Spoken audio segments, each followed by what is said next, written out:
Do you have a favorite?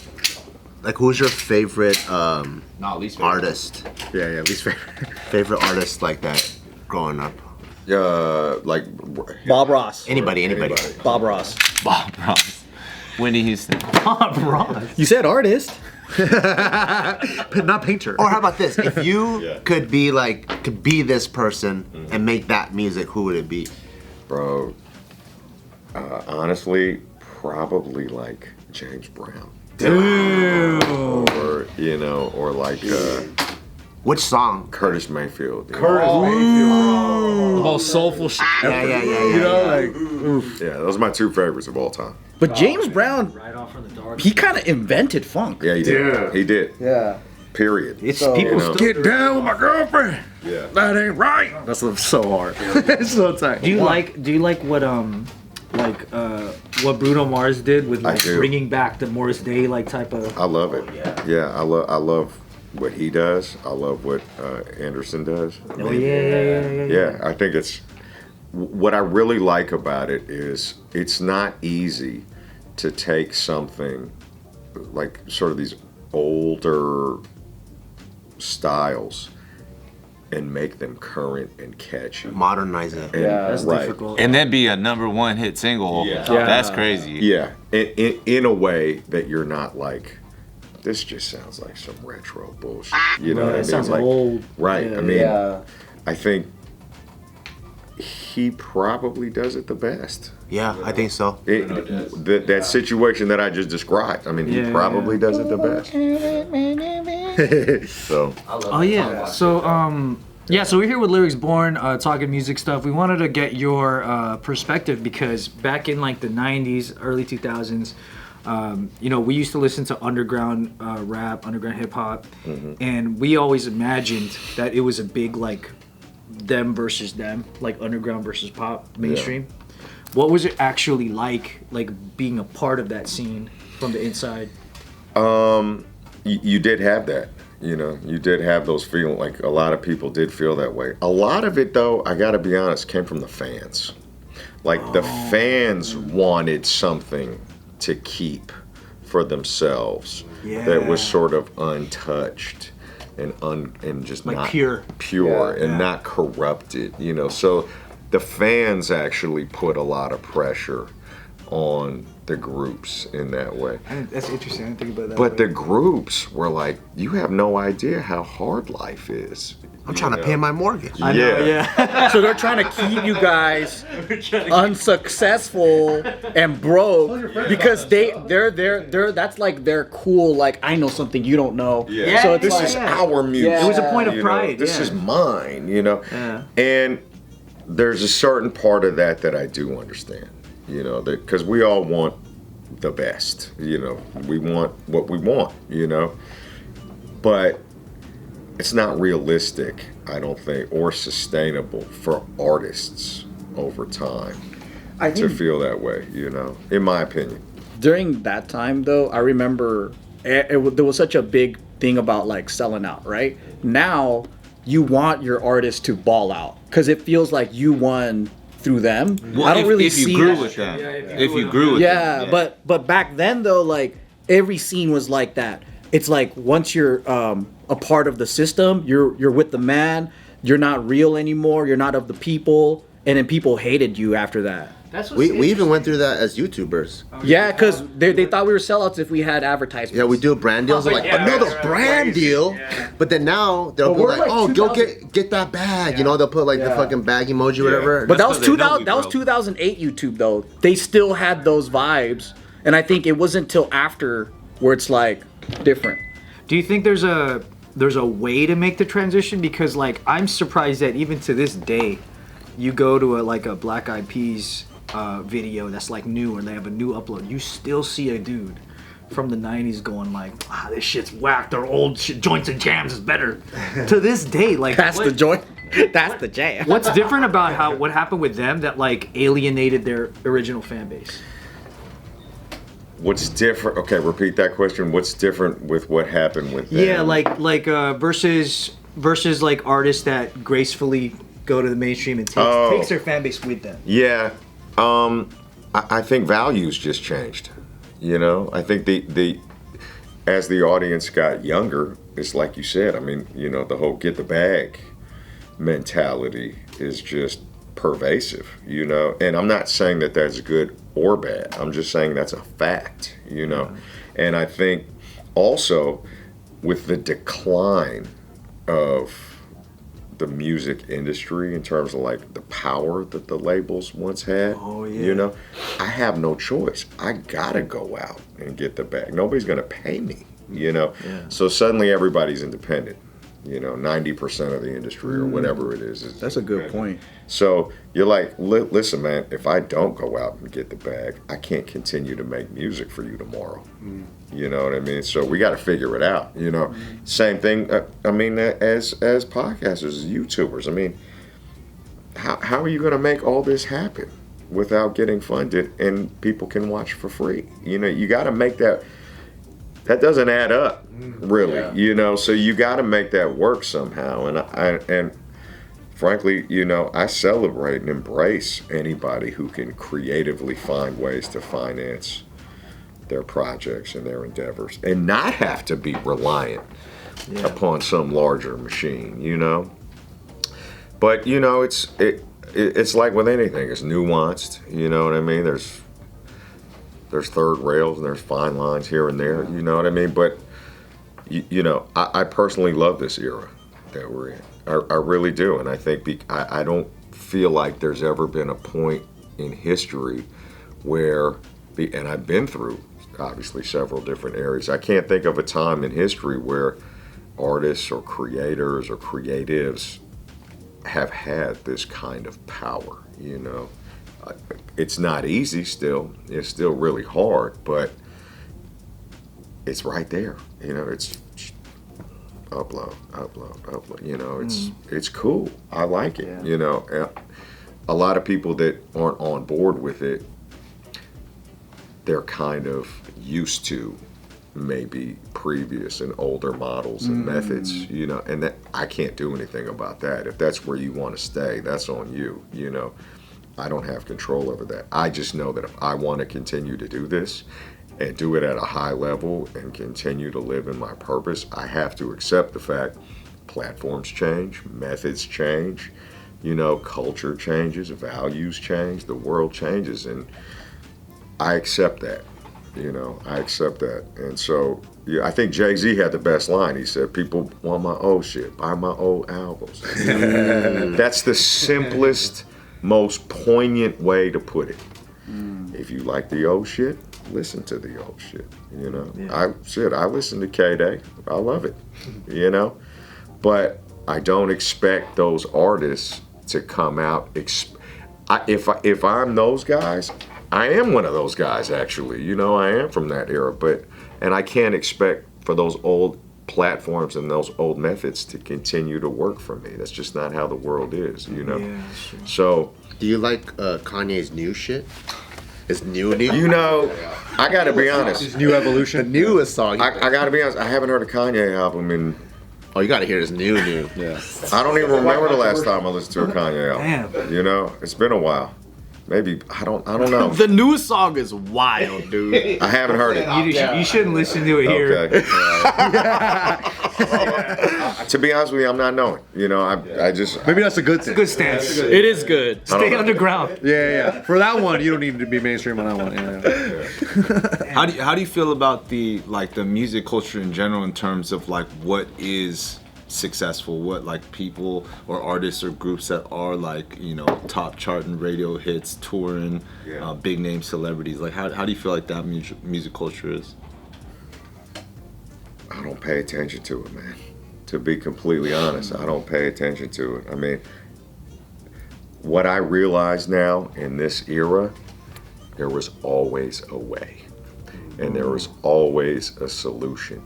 You just have to find the right one for you that aligns with what you do, your vision and your values. And I don't care. It doesn't matter what somebody else is doing. It doesn't matter what somebody else's opinion is. I see now that, you know, it's getting harder and harder every year to get canceled. You know what I mean? No matter who you are as an artist or what you say, it's getting harder and harder every year. Why? Because for every one person that I'm not saying it's good or bad. I'm just saying, I'm just looking at the state of things. And for every one person that says something is bad, there's another person that says it's good. And the internet is full of opportunity and also opinions. You know what I mean? So it doesn't really matter. I don't know. I mean, I have my opinions on these things here and there, but I understand that I'm just one person at the end of the day. It's not like, back in the day, back in like the 2000s, like if Eminem dissed you, that was the end of your career. You know what I'm saying? Yeah. Now it doesn't matter who disses you. There is no end because you have access to your people and your fans. That's true. You know what I'm saying? Back then, there were gatekeepers. Like if you blackballed or whatever, you can't access an audience anymore. Yeah. In fact, it might even help you now if so and so dissed you. Well, Machine Gun Kelly did change genres. That guy disses himself. He got dissed out of his own genre. Who? MGK. Ah, okay. Have you seen his Eminem. most recent music video? No. He disses himself. Yeah. He disrespects. He disses himself. I feel like now there's no such thing as underground anymore. I Like think so. Nah. You know what? For bands, there might be.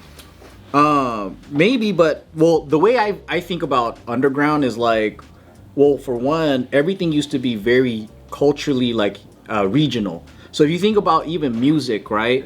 Like there were distinct sounds, distinct things all over the world, but now we're so connected. We just borrow from each other. So like if you remember back, even 10 years ago, right? Like styles in Asia was so behind. So like their fashion and everything, they're like 20 years behind copying the West. And then like maybe they'll do something cool. But then now everyone's up to speed with talent and style and everything. And then not only are they they're not copying, they're innovating now. Whereas like I remember growing up watching content in Japan and I'm like, dude, the pop artists here are just copying Western musicians, but they're not innovating anything. You know what I mean? Yeah. But I feel like underground style is always like a bunch of people that were broke. They didn't know what to, they just mix match a bunch of clothes together. That's their fashion, and then like it grows from there.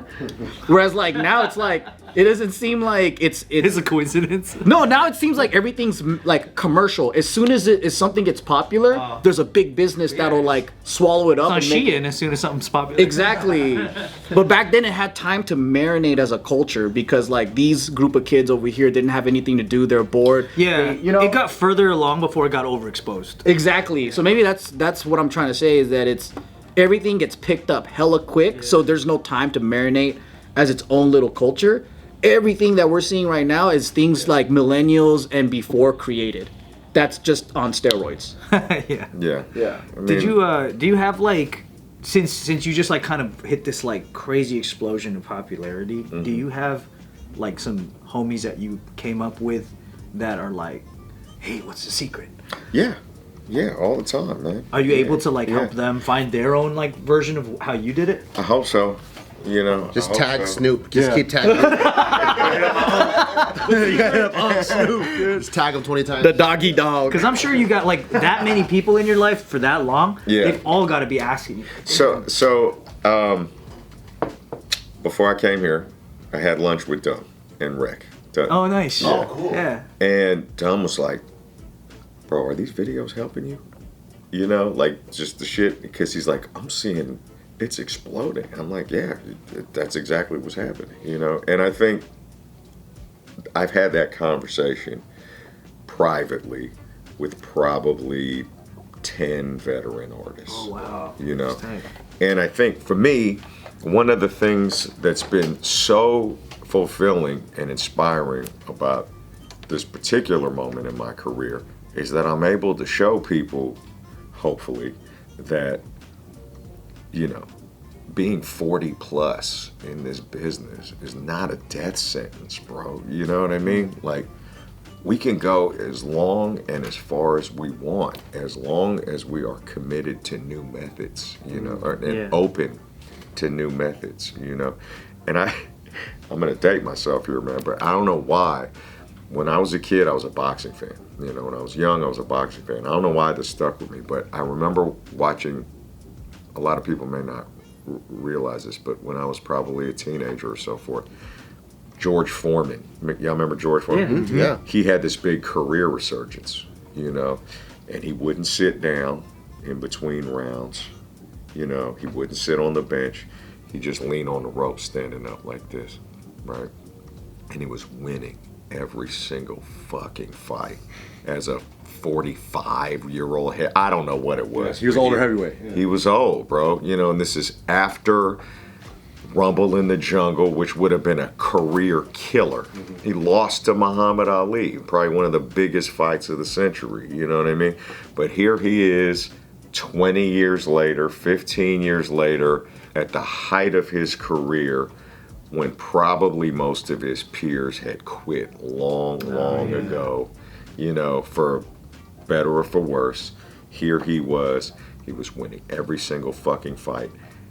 And he said, I remember him saying, you know, they when they talked to him after one of his many, you know, sort of late career victories, he was like, I just want to let everybody know that being 40 in this business is not a death sentence. You know, that's exactly what he said, and that's exactly how I feel now. You know what I mean? There's still hope for us, guys. We're over 40 and we're ready to go. You know what I'm saying? Second win, second win. We gotta sell some grills. And then he went on to do the grills. Yeah, dude. Right? Killed it. Killed it. Named all his kids George Foreman. I had one. He's like, how can I lose? Loved it. Oh yeah, the Foreman grill was dope. I guess Best way like to your make trajectory, has it brought any of your old homies out of retirement? I don't know if it's I don't know if you ever really retire from this shit, man. In the sense that you know, if this is what you do, it's what you do. You know, you may not put out as frequently as you once did. You know, maybe, who knows, life takes over, you know, and you figure other things out, or, you know, you have other opportunities, but one thing that has been inspiring is a lot of veteran artists have, like I said, I've been having these private conversations, like via text or on the phone or whatever, and people are like, wow, how are you pulling this off? And I'm like, you see it. You see what I'm doing. You know, it's not a secret. Right. You know, you got to be down to do the work, and you got to be open to, again, new methods. And you know, it's not just music. That's anything. If you want to keep going, you know. All right, guys, we're shutting down YouTube, but we're gonna get on TikTok. That's your new method. Do you know or talk to Booyah Tribe? Damn. They're one of my favorite too. Really? I don't know. Damn. They were hard. Booyah Tribe was hard. Yeah, I like that. One of the first concerts I ever saw was Boogie Down Productions. So I was in high school. yeah. I was in high school at the time. I saw Boogie Down Productions at the Berkeley Community Theater, and Booyah Tribe opened. Damn. Were they Booyah Tribe at the time, or were they doing the dancing? All that. Oh wow. All that. It was with Gangsta Rid and I forget. I don't know all the guys' names, man. But I've never been so scared, but so entertained and had so much fun at the same time. So scared because you're like, dude, are they gonna kill me? First of all, it was like 20 guys on. Yeah. Swole. They're all like brothers and Giant cousins. dudes, yeah. Swole. I never seen such big guys move so smoothly. Playing instruments. A lot of people don't give them credit. They were probably the first hip hop band I ever saw. Wow. Playing instruments. And I think they were, at that time, they were just getting started. They might have had Raid, you know, which was the Lakeside, you know, cover. And I'll never forget it. They went on kind of early because KRS-One was the headliner. And so, like, not everybody was in the theater at the time yet. And they were playing Raid. And I was like, these are guys playing real fucking, I was blown away. I was like, these are guys playing real fucking instruments. And there was one dude in second or third row, you know, Pacific Islander dude, stood up and was like this the whole time. Stood up, only dude in the whole crowd was like, and I was like, see, man, That's the kind of fans I want, bro. You know what I mean? Like those guys that just fucking ride for you, you know, and feel like just this kind of sense of pride, you know. It's like I don't give a fuck what everybody else thinks, you know. Those are my guys, you know. And yeah, I'm glad you brought that up, man. That's like a core memory for me, man. Is seeing Booyah Try, man. Booyah Try. You know they're Eminem security? Really? For real? Yeah. What the Now? fuck?